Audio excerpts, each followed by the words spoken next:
Bom Jesus, sou todo teu. Devemos reconhecer que somos de Jesus e viver uma vida em plena comunhão com Cristo. Cristo é o nosso Redentor, Cristo é o autor e consumador da nossa salvação. Então, a nossa comunhão com Ele deve ser, a partir de nós, uma luta constante em nossas vidas. Muito bem, bom dia, queridos, graça e paz do Senhor.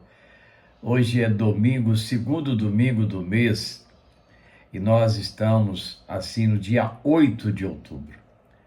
E a nossa lição da Escola Bíblica Dominical, a nossa Escola Bíblica Discipuladora, a lição número 2 da revista Palavra e Vida da nossa Convenção Batista Fluminense. O texto de hoje se encontra na primeira carta de Paulo aos Coríntios, capítulo 1, do verso 10 até o capítulo 4, verso 21. E o tema da nossa lição de hoje é luta pela comunhão. Vejamos, conflitos são inevitáveis em qualquer relacionamento interpessoal. Onde tiver mais de uma pessoa, conflitos surgirão por causa da natureza própria dos relacionamentos, o que provoca a necessidade de aprendermos a conviver com eles, entre irmãos, casais, colegas e amigos. Conflito é parte da existência humana desde que o pecado entrou no mundo. Como sobreviver aos conflitos e transformá-los em crescimento em vez de enfermidades para os relacionamentos. Paulo vai trabalhar esta questão nesta sessão de 1 aos Coríntios, em função do acentuado grau de distúrbios interpessoais daquela igreja. Uma igreja bem complicada, né? Então, primeiro momento da nossa lição: a busca pela unidade do corpo de Cristo. Os versículos de 1 Coríntios 1, 10 a 13, estão na forma de um pedido paulino. Paulo anseia pela comunhão dos crentes da igreja. Ele espera que as diferenças entre eles não deem lugar a grupos e partidos dentro de um mesmo corpo. Com isso, ele apresenta o princípio da unidade do corpo de Cristo, que está baseada na própria pessoa que a instituiu, Jesus Cristo. Como a igreja é o corpo de Cristo e Cristo não está dividido, sua igreja não pode se multiplicar em partidos relacionados com fases distintas de sua história, o que tem acontecido em muitas igrejas, né? Mesmo que seja possível dividir a biografia de uma igreja em períodos, com diferentes responsáveis pela primeira pregação, discipulado, batismo, organização e crescimento, ainda assim, acima de todos, está apenas um Senhor, o verdadeiro dono da obra, que é Jesus. A igreja é um organismo vivo, não é somente uma instituição histórica ou uma organização social. Seus membros são cristãos nascidos de novo, cujos nomes estão escritos no livro da vida, não necessariamente no rol de membros da secretaria. É isso que será registrado posteriormente na carta aos Efésios, capítulo 4, versos 15 e 16, recomendado a você fazer essa leitura.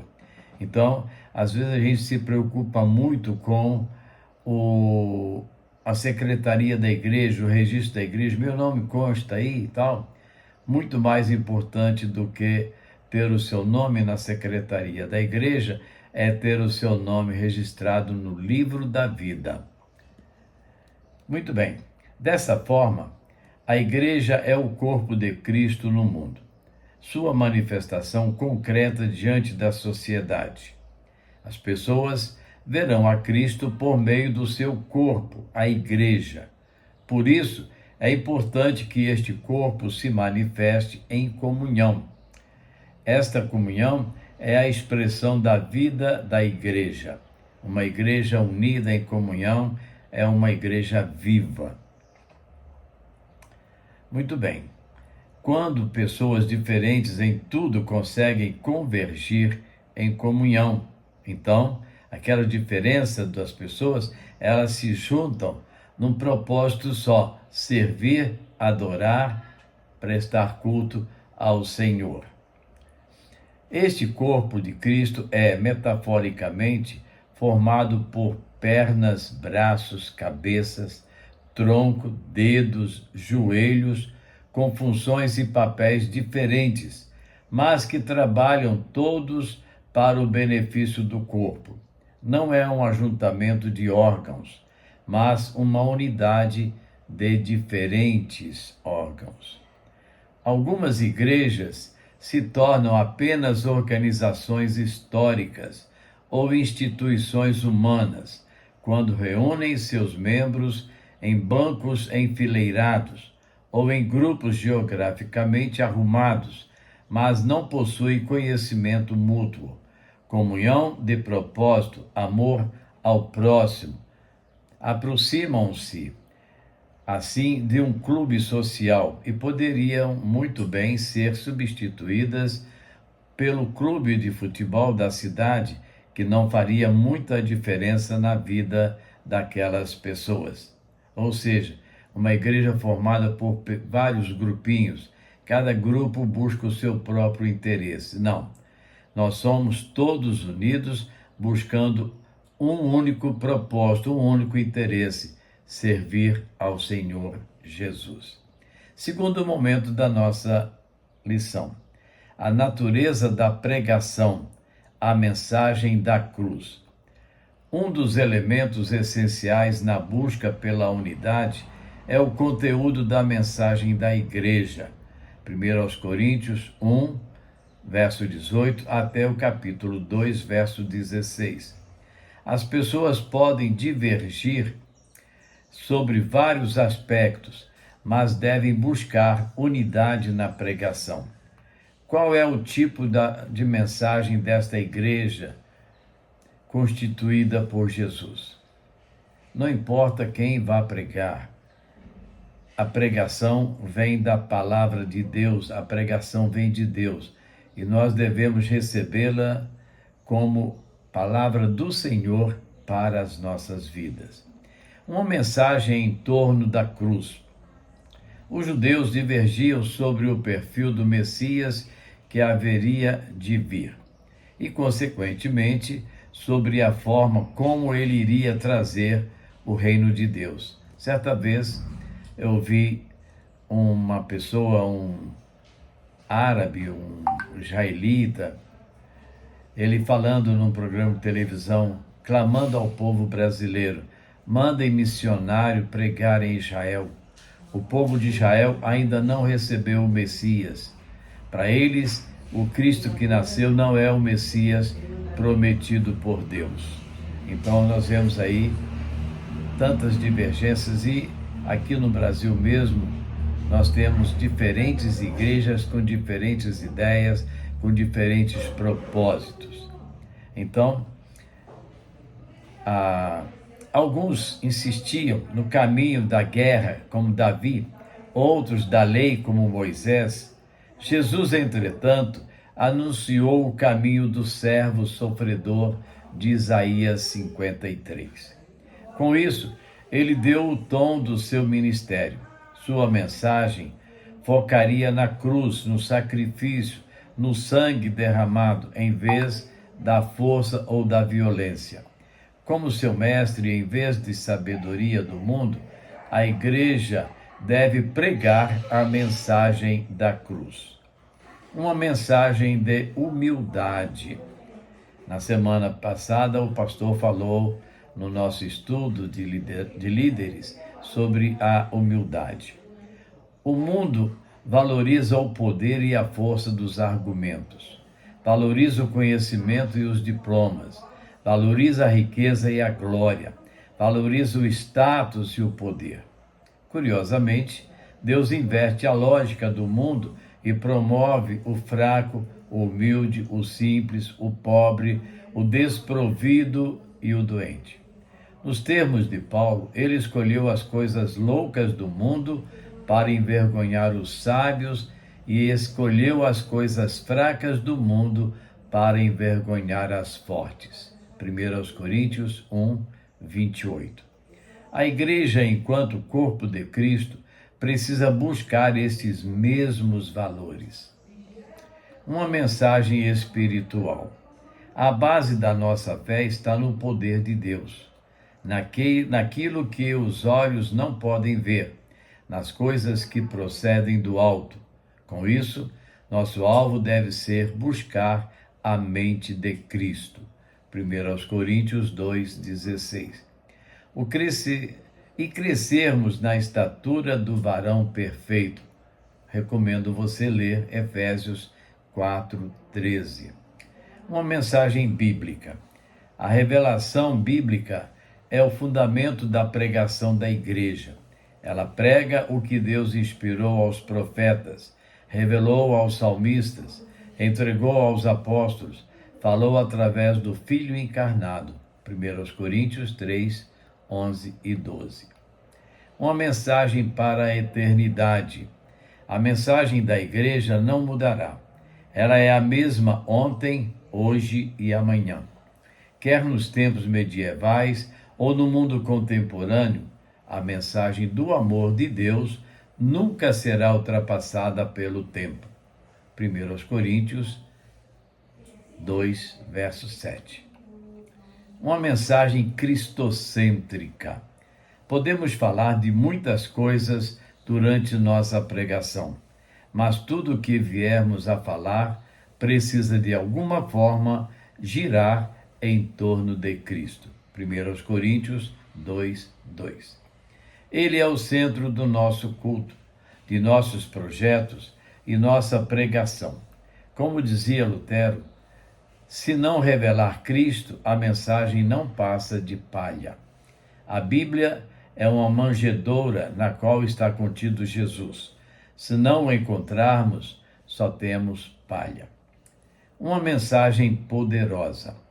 O Evangelho da Cruz é a mensagem que opera a salvação dos homens e mulheres. 1 Coríntios 1, 18 a 24. Curiosamente, apesar de poderosa, essa palavra é escândalo para a sociedade. Ela é considerada loucura por alguns, fraqueza para outros, mas para aqueles que creem, ela é o poder de Deus em ação.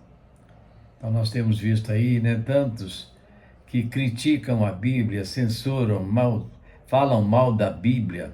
Realmente, ela é loucura para os homens. Terceiro momento da nossa lição. Crescimento como corpo saudável. Paulo escreveu que nem o que planta é alguma coisa, nem o que rega, mas Deus que dá o crescimento. 1 Coríntios 3, 7. Com isso, ele introduz o tema do crescimento do corpo. 1 Coríntios 3, 1 até o 4, 21. Todo pai quer ver o filho crescer. Filho que não cresce está doente.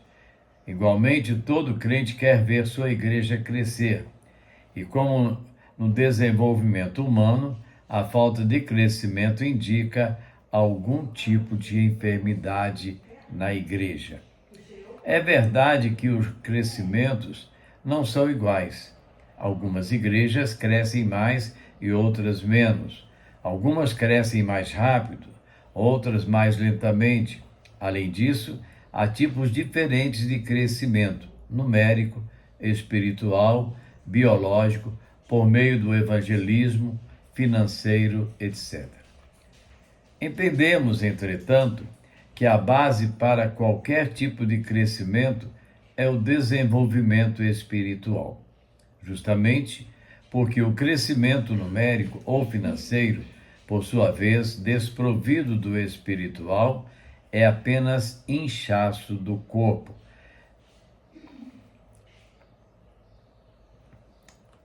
Então, olha só que comparação, né? É apenas inchaço do corpo, é deformidade. Deformidade é uma perna ser maior do que a outra, uma mão ter mais dedos do que a outra. Todos crescem quando há saúde. Quando uma parte apenas cresce, é sinal de enfermidade. Ainda segundo a orientação paulina, nesta seção, quando a igreja entende que ela é propriedade exclusiva de Deus e se rende à sua ação, o desenvolvimento se torna natural, como a árvore que cresce às margens de um rio tranquilo. A mais importante tarefa de uma igreja que cresce é exaltar Jesus Cristo como Senhor. Isso significa entregar as chaves da igreja para Jesus e deixar bem claro na fala e na prática que Ele é o dono da igreja. Às vezes nós vemos a igreja do pastor fulano, ou alguns, a minha igreja. Não, a igreja não é do pastor, a igreja não é nossa, a igreja é do Senhor Jesus. E nós? Nós somos membros da igreja de Cristo. Nenhum homem ou mulher pode tomar lugar de Jesus como proprietário da igreja. Devemos ser uma igreja que cresce submetida a Jesus, fazendo a sua vontade e anunciando com coragem a palavra de Deus. Conclusão. Na sua oração, o apóstolo Paulo pediu unidade e não padronização. Não precisamos ter todos a mesma cara nem a mesma forma de servir a Deus, mas devemos todos proclamar a mesma mensagem do Evangelho. Semelhança de forma é padronização. Unidade é ter propósito e testemunho em comum. Esse foi o conteúdo da oração de Jesus por sua futura igreja. Minha oração não é apenas por eles. Rogo também por aqueles que crerão em mim, por intermédio da sua palavra, da mensagem deles, para que todos sejam um, como tu estás em mim e eu em ti. Que eles também estejam em nós, para que o mundo creia que tu me enviastes. Palavra de João 17, 20 e 21. Para pensar e agir. Primeiro, como trabalhar a unidade da igreja em um tempo tão conflituoso? Cada um busca para um lado. Não importa como você viva, onde você viva. O importante é como você vive o Evangelho de Cristo. Então devemos viver de uma forma única, todos falando a mesma linguagem do amor de Cristo. Segundo, o que acontece com a igreja quando ela perde o foco na sua missão e razão de ser no mundo? Ela começa a esmorecer.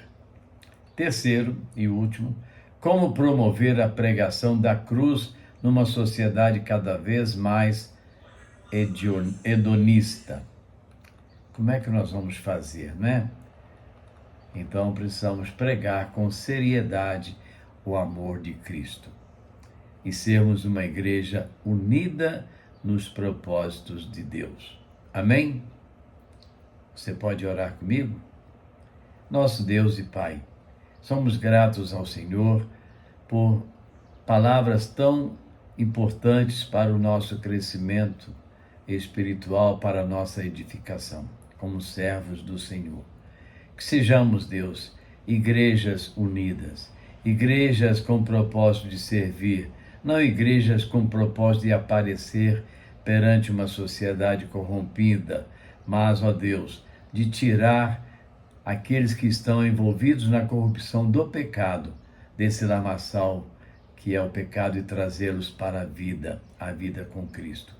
Muito obrigado, Deus, pela tua igreja, a qual pertencemos. Que sejamos servos dignos da tua presença em nós e que possamos, Deus, buscar fazer sempre e tão somente a tua vontade. Vem nos abençoar, Senhor, como igrejas do Senhor. Abençoa, Pai, as nossas famílias, nossos filhos, nossos netos.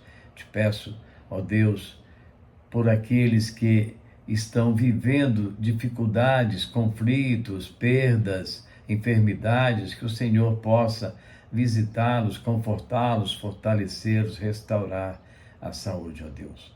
Muito obrigado, Senhor. Queremos te agradecer pelas bênçãos de ontem, no casamento ali do França, da Juliana. Que o Senhor esteja abençoando aquela união, dando forças, reforçando a cada dia o amor entre eles e que eles possam viver uma unidade no Espírito, ó Deus. Muito obrigado, Deus, por tudo. Nós oramos, nós agradecemos no nome de Jesus. Amém. É isso, você pode dizer amém também? E quando nós buscamos andar na unidade do corpo de Cristo, nós com certeza andamos no caminho da cruz. O caminho da cruz, aquele que nos traz a informação correta a respeito de Jesus Cristo. Porque foi Jesus que instituiu esse propósito nas nossas vidas.